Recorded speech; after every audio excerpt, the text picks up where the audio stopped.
ऋषिकेश में बाबा का कमरा उनके आवास के दौरान सदैव आश्रम वासियों तथा छात्रों से भरा रहता था और वे साधना, जप और ध्यान के बारे में लगातार प्रश्न पूछते रहते थे।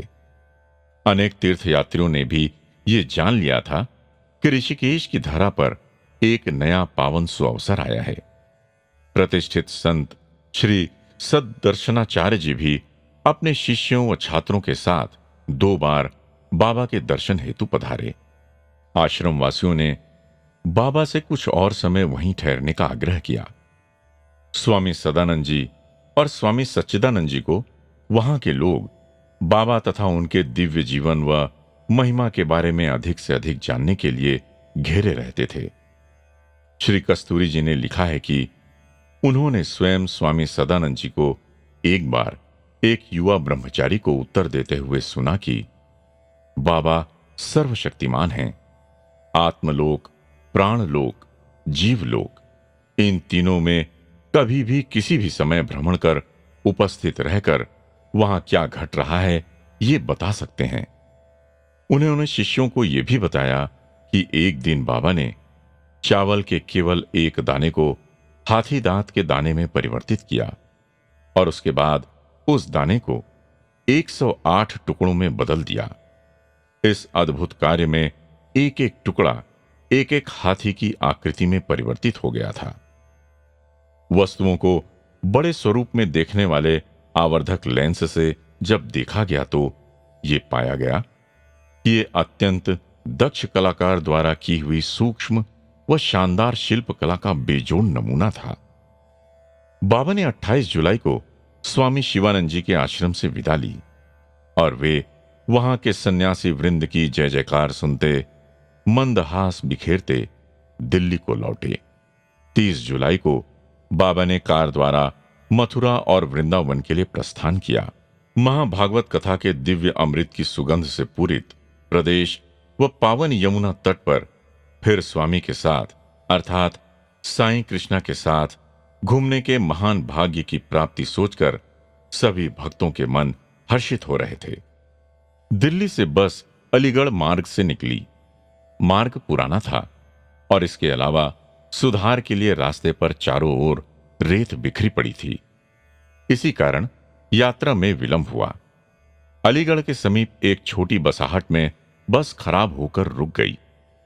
बस कंपनी के लोगों ने 3 मील के अंतर पर एक टेलीफोन बूथ ढूंढ निकाला और वहां से अपने कार्यालय में फोन द्वारा संदेश पहुंचाकर दूसरी बस मंगवाई। इससे कुछ विलंब हुआ और मथुरा पहुंचते तक 3:30 बज गए। सभी भूख से व्याकुल थे और निराश थे। मथुरा में प्रवास कोठी पर बाबा अपने बच्चों के लिए तत्पर थे और सांसारिक माताओं से कई गुना अधिक शांति और प्रेम व करुणा की मूर्ति के सदृश माता के समान हम सब की प्रतीक्षा कर रहे थे। बस से उतरने पर हम सब पर उन्होंने अपने मृदु मंदहास की चांदनी बिखेर दी। मधुर शीतल शब्दों से मन के भार को हटाने के लिए कुशल क्षेम पूछा। फल व खाद्य वस्तुओं के ढेर सामने रखवा दिए। अपने शीतल और वात्सल्य भरे मीठे शब्दों से सबके मन में हर्ष भर दिया।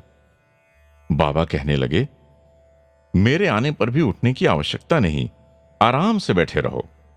पंखे के नीचे आ जाओ, अपने हाथ पांव सीधे कर लो।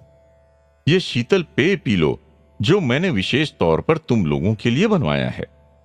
तुम लोग बहुत थके हुए हो।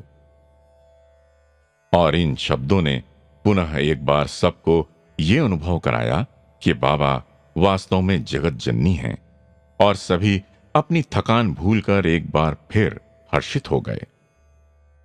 वहां से सभी भक्त बाबा के साथ यमुना तट पर पहुंचे। प्रत्येक स्थान बाबा के लिए चिरपरिचित था। बाबा ने एक एक स्थान दिखाकर बताया कि यहां कालिया नामक नाग रहता था। इस स्थान पर चिरहरण लीला हुई थी। यहां गायें चराई थीं आदि। प्रोफेसर एन कस्तूरी जी लिखते हैं कि हमें तो यूं प्रतीत हुआ कि मानो यमुना की प्रत्येक लहर उनके वचनों और आवाज का श्रवण कर हर्षित हो नृत्य सी कर रही थी।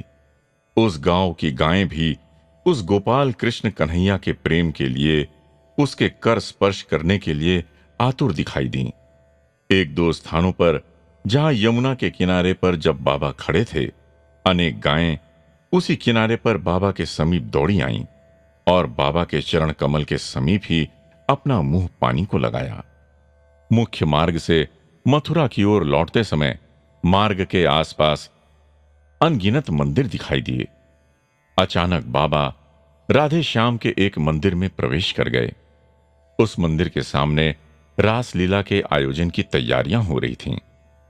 श्वेत संगमरमर की एक सुंदर मनोहर रूप प्रदर्शित करती हुई मूर्ति, छोटी सी किंतु लुभावनी, गर्भद्वार के समक्ष सब पहुंचे।